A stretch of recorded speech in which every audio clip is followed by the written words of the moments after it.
जिंदगी के अंदर एलर्जी का सामना हर किसी को करना पड़ता है, जैसा कि मैंने भी एलर्जी का सामना किया है और जैसे मैंने इसके ऊपर सर्च की है, जैसे मैंने इसके अंदर से नॉलेज निकाली है, वो आज मैं इस वीडियो के अंदर आपसे शेयर करूंगा। आज इस वीडियो के अंदर मैं आपको एक ऐसी नॉलेज शेयर करने जा रहा हूं जो आपको किसी ने भी नहीं शेयर की हो। एलर्जी है क्या? सबसे पहले इसके बारे में बात करते हैं। दोस्तों, एलर्जी का मतलब है जो आपका इम्यून सिस्टम है, मुदाफती निजाम है, जो हमें बाहर की बीमारियों से बचाता है। वो जिस चीज से सेंसिटिव होता है, जिस चीज से उसको डर लगता है, अगर वो चीज उसके सामने आ जाए तो आपकी एलर्जी हो जाती है। मिसाल के तौर पर मेरा इम्यून सिस्टम, मेरा मुदाफती निजाम जो हमें बाहर की बीमारियों से बचाता है, वो मेरा जो मुदाफती निजाम है वो है सेंसिटिव घट्टे मिट्टी से, यानी डस्ट से। अब ऐसे में अगर मैं डस्ट के पास चला जाऊं, घट्टे मिट्टी जहां पर घट्टा मिट्टी उड़ रहा है वहां पर चला जाऊं, तो मुझे एलर्जी हो जाएगी।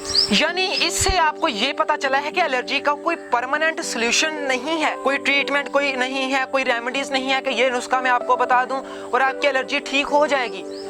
नहीं, बल्कि मैं आपको यहाँ पर ये बताना चाहता हूँ कि एलर्जी का परमानेंट सॉल्यूशन नहीं है, बल्कि एलर्जी से होने वाले जो असरात हैं उनका इलाज है, वो आज इस वीडियो के अंदर मैं आपको बताऊंगा। अब मिसाल के तौर पर जो मोस्टली एलर्जी होती है लोगों को, वो स्किन एलर्जी होती है। अगर आपको स्किन एलर्जी हो जाती है, आप एलोवेरा जेल का जरूर इस्तेमाल करें। वो एलोवेरा जेल आपने बिल्कुल भी इस्तेमाल नहीं करनी जो मार्केट के अंदर मिलती है। आपने वो एलोवेरा जेल का इस्तेमाल करना है जो घर के अंदर खुद पैदा की जाती है। आप एलोवेरा जेल को काट लें और जहाँ पर भी आपको एलर्जी है, चेहरे के ऊपर, जिस्म पर, बाजुओं पर, गर्दन पर, वहां पर उस एलोवेरा जेल को मल लें। 10, 15, 20 मिनट के बाद आप नहा लें। इससे इंशाल्लाह ताला मैं दावे से बोल सकता हूं कि आप इससे काफी हद तक स्किन एलर्जी से जो बनने वाले असरात हैं, जैसे कि अगर स्किन एलर्जी हो जाती है, सुर्ख धब्बे बनते हैं, तो उनसे आप बच पाएंगे। सेकंड नंबर पर आप बेकिंग सोडे का इस्तेमाल करें। 1-2 चम्मच बेकिंग सोडा की लें, उसके अंदर पानी का इस्तेमाल करके पेस्ट बना लें।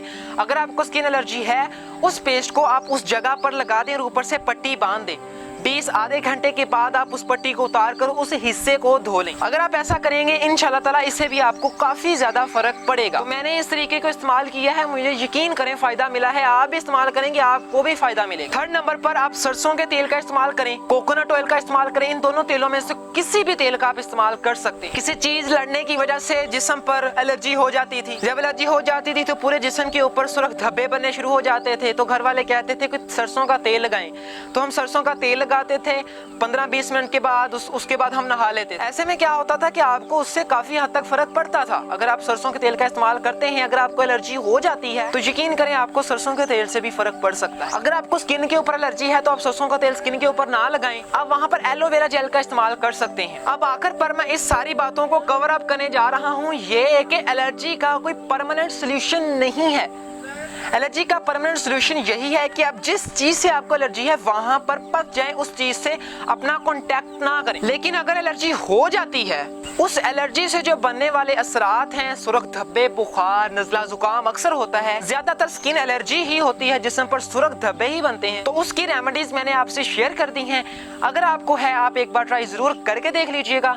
अगर फर्क पड़ता है कमेंट कीजिएगा, अगर नहीं पड़ता तब भी कमेंट कीजिएगा, ताकि मैं और चीजें, नई चीजें आपसे शेयर कर पाऊँ। तो आज के लिए इतना ही, मिलेंगे कल की वीडियो के अंदर। अगर वीडियो अच्छी लगी है लाइक करें, सब्सक्राइब नहीं किया तो सब्सक्राइब कर लें। आज के लिए इतना ही, कल मिलेंगे। टेक केयर गाइस, अल्लाह हाफिज।